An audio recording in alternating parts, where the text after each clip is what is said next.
selamat pagi anak-anak. Pagi, Pak.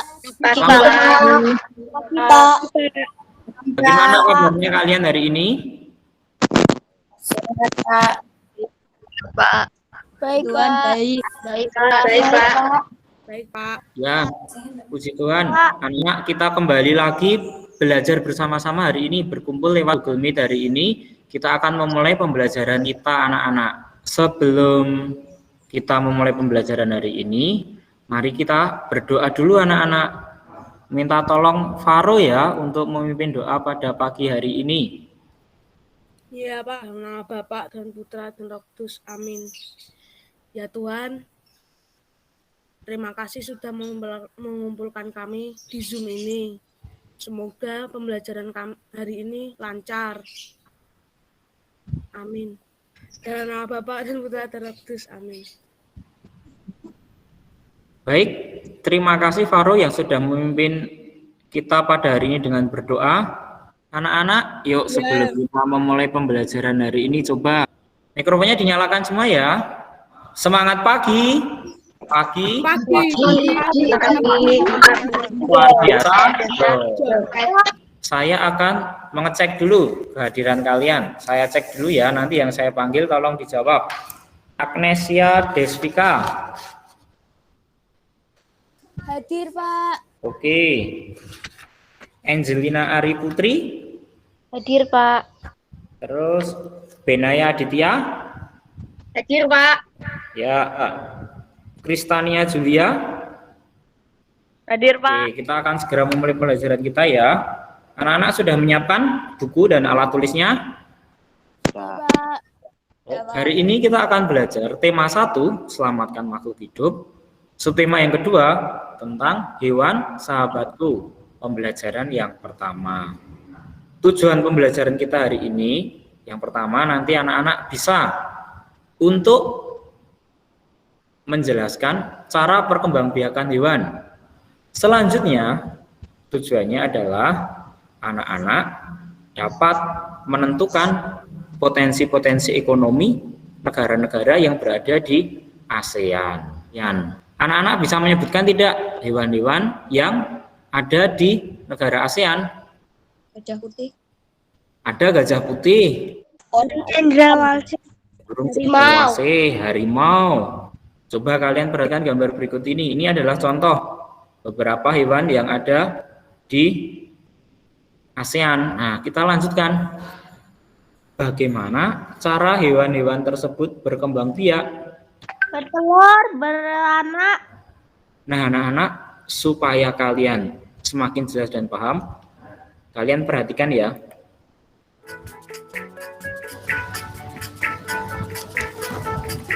Anak-anak, apakah tujuan makhluk hidup berkembang biak? Tujuan makhluk hidup berkembang biak adalah melestarikan keturunan supaya tidak punah. Bagaimana cara hewan-hewan berkembang biak? Generasi ini juga dibedakan menjadi beberapa jenis. Yang pertama itu ada ovipar, yang kedua ada vivipar, dan yang ketiga ada ovovivipar. Ikan, ayam, bebek, nah itu adalah hewan yang termasuk hewan telur atau ovipar. Kemudian yang kedua itu ada vivipar atau beranak atau melahirkan. Nah, berikutnya yang ketiga itu ada ovovivipar atau bertelur dan beranak. Nah, contohnya itu apa saja? Yang pertama itu ada kuda laut. Yang kedua ada platypus. Nah, contoh hewan ovipar yang lainnya ada ular boa dan ada. Tadi kalian sudah mengamati video pembelajaran tentang perkembangbiakan hewan ya? Ya, Pak. Ya, Pak. Ya. Tadi ada tiga ya. Ada vivipar, ovipar, dan ovovivipar. Siapa yang kalian bisa menyebutkan contoh hewan dan cara perkembangbiakannya? Burung caranya bagaimana, Oben? Bertelur. Betul ya, bertelur. Terus selanjutnya coba yang lain. Ikan. Kita Bertelur. akan melanjutkan tentang potensi ekonomi negara-negara ASEAN. Nah, anak-anak, kondisi geografis di Asia Tenggara membantu penduduknya memanfaatkan hewan dalam kehidupan sehari-hari. Nah, berikut ini merupakan potensi ekonomi negara-negara di kawasan ASEAN. Kalau ekonomi yang kalian pikirkan apa? Uang. Uang. Dan untuk mendapatkan uang, caranya bagaimana? Bekerja. Maksudnya ekonomi itu adalah yang bisa menghasilkan pendapatan. Nah, sekarang coba kalian perhatikan gambar ini. Ini adalah beberapa potensi yang ada di Indonesia. Coba, ini yang hijau-hijau ini gambar apa? Sawah. Kalian tahu gambar sawah ini berarti kira-kira potensi ekonominya apa untuk negara Indonesia? Nanam padi. Pertanian ya, pantai. Kalau pantai ini kira-kira dikembangkan untuk usaha apa? Ikan. Perikanan, karena lautnya luas. Wisata. Kalau mengapa kok bisa dikembangkan untuk wisata? Bisa menghasilkan uang dari turis, Pak. Iya, menghasilkan uang dari turis. Kalau kalian mengamati, pemandangannya sangat indah. Nah, ini kan menarik perhatian. Turisnya itu bisa dari luar negeri atau wisatawan asli Indonesia. Itu kan akan menghasilkan pemasukan. Ini gambar apa? Tambang minyak bumi. Tambang minyak bumi. Berarti nanti ini sektor usahanya di bidang apa ini? Sektor ekonominya? Minyak. Pertambangan ya. Ini di negara Thailand. Kalau gambar seperti ini dikembangkannya jadi apa? Untuk potensi ekonominya. Menangkap ikan. Selain menangkap ikan. Kalau ini lebih cenderung apa? Wisata. Wisata ya. Ada juga Selanjutnya di sebelahnya ini gambar apa? Kelapa sawit. Kelapa sawit. Kelapa sawit. Berarti ini dan kelapa sawit. apa? Perkebunan ya. Iya. Oh. Ya. Setelah tadi mengamati gambar ini, supaya anak-anak lebih mendalami, bacalah teks tentang potensi ekonomi negara-negara ASEAN. Nah, nanti Pak Anto akan memberi waktu kalian untuk membaca, dan selanjutnya setelah nanti kalian membaca, nanti ini anak-anak nanti akan berdiskusi. Nah, bandingkan negara-negara ASEAN dari kehidupan ekonominya. Tulislah hasilnya dalam bentuk diagram Venn berikut ini. Pak Anto bagi kelompoknya, saya bacakan di sini ya. Kelompok 1, Debo, Agnes, Oben, Tian, dan Dana. Lalu kelompok 2, Hevin, Adrian, Billy, Davina, Dani. Anak-anak, setelah ini kalian membaca, terus melakukan diskusi. Nah, bisa nanti kalian diskusi lewat grup WA di kelompok kalian masing-masing. Silakan mulai berdiskusi dulu dan membaca tadi 10 menit.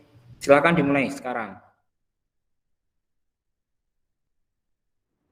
Baik anak-anak, yang sudah selesai bisa bergabung kembali lagi ke Meet. Yuk kita langsung saja ya. Yuk untuk kelompok 1, siapa yang akan membacakan?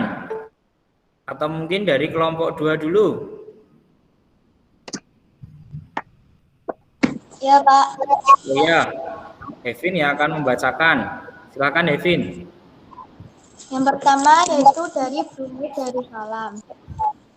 Yaitu sektor pertaniannya yaitu kelapa dan kelapa sawit. Dan sedangkan Thailand yaitu sektor pertaniannya yaitu beras, cengkeh, jagung, tebu, ubi-ubian, kayu besi, dan kayu jati. Dan persamaan dari dua negara itu yaitu pertanian karet. Dan sedangkan pertambangannya juga sama-sama minyak bumi dan gas alam. Oke, terima kasih. Tadi Hevin mewakili kelompok 2. Selanjutnya, Kita lanjutkan dulu tadi kembali ke kelompok 1. Perbedaan Indonesia dan Singapura. Indonesia ekonomi Pancasila, sedangkan Singapura ekonomi pasar. Persamaannya sama-sama ekspor dan impor. 2. Indonesia ekspor dari hasil pertanian, sedangkan Singapura industri manufaktur. Persamaannya sama-sama perdagangan. Terima kasih Ibu yang sudah mewakili kelompok 1. Nah, itu anak-anak tadi kelompok 1 membandingkan antara Indonesia dengan Singapura. Iya, Pak. Nah, kita lanjutkan kegiatan kita pada hari ini. Tadi anak-anak waktu di pembelajaran tentang perkembangbiakan hewan, kan ada hewan yang berkembang biak dengan ovipar. Salah satu hewan tersebut adalah bebek ya. Nah, mari anak-anak kita akan membaca teks bacaan tentang bebek. Saya minta tolong yuk orang untuk membacakan. Saya. Oh ya, Yusa, minta tolong Yusa untuk membacakan.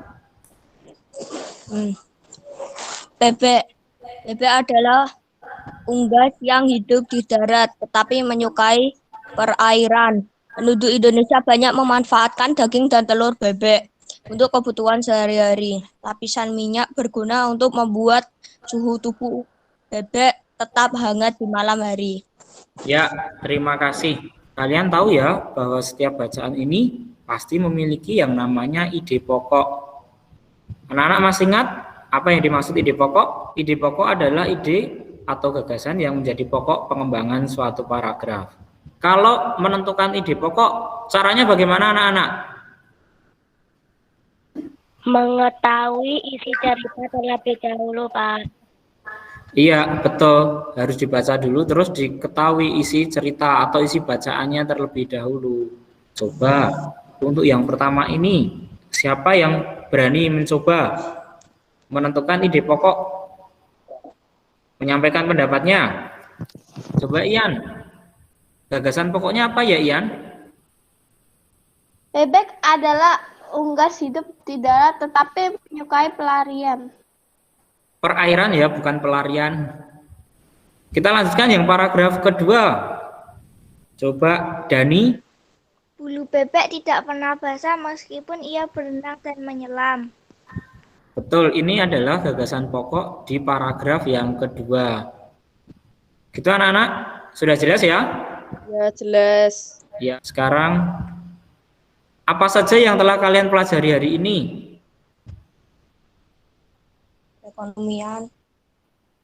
Perekonomian, potensi ekonomi ya, apalagi? Perkembangbiakan. Ide pokok Tentang ide pokok suatu paragraf. Ini ada beberapa kesimpulan. Hewan berkembang biak secara generatif dilakukan dengan cara ovipar, vivipar, dan ovovivipar. Lalu, setiap negara di ASEAN memiliki potensi ekonomi sesuai dengan kondisi geografis di negara tersebut. Itu untuk kesimpulan yang kita pelajari hari ini. Ini ya tugasnya ya anak-anak. Kerjakan soal tes formatif di buku tulis kalian, lalu kumpulkan di classroom hari ini. Sebelum kita tutup pelajaran, ada yang ingin bertanya? Pak, tugasnya dikumpulin lewat drive apa file, Pak? Nanti lewat, biasa ya, lewat foto, terus nanti tugasnya di classroom. Terima kasih anak-anak sudah mengikuti pembelajaran kita hari ini. Masih semangat? Semoga nanti anak-anak tetap bisa mengikuti pembelajaran selanjutnya dengan lebih baik lagi. Sehat-sehat selalu ya. Sekarang saya minta tolong relawan untuk memimpin doa. Oh ya, Aldrik yang mengangkat tangan. Baik Aldrik, mari anak-anak ambil sikap doa. Terima kasih Tuhan, terima kasih atas ilmu pada kami. Semoga ilmu yang kami dapatkan hari ini bermanfaat bagi kami. Terima kasih Tuhan. Amin. Terima kasih anak-anak sudah mengikuti pembelajaran kita hari ini. Setelah ini Iya Pak, terima kasih Pak. sampai jumpa pada pembelajaran selanjutnya. Gitu ya, semangat terus ya. Iya Pak. Ya Pak, terima kasih. Ya, sampai jumpa ya. Dadah, sehat selalu. Udah Pak. Ya, Pak. Dadah. Terima kasih.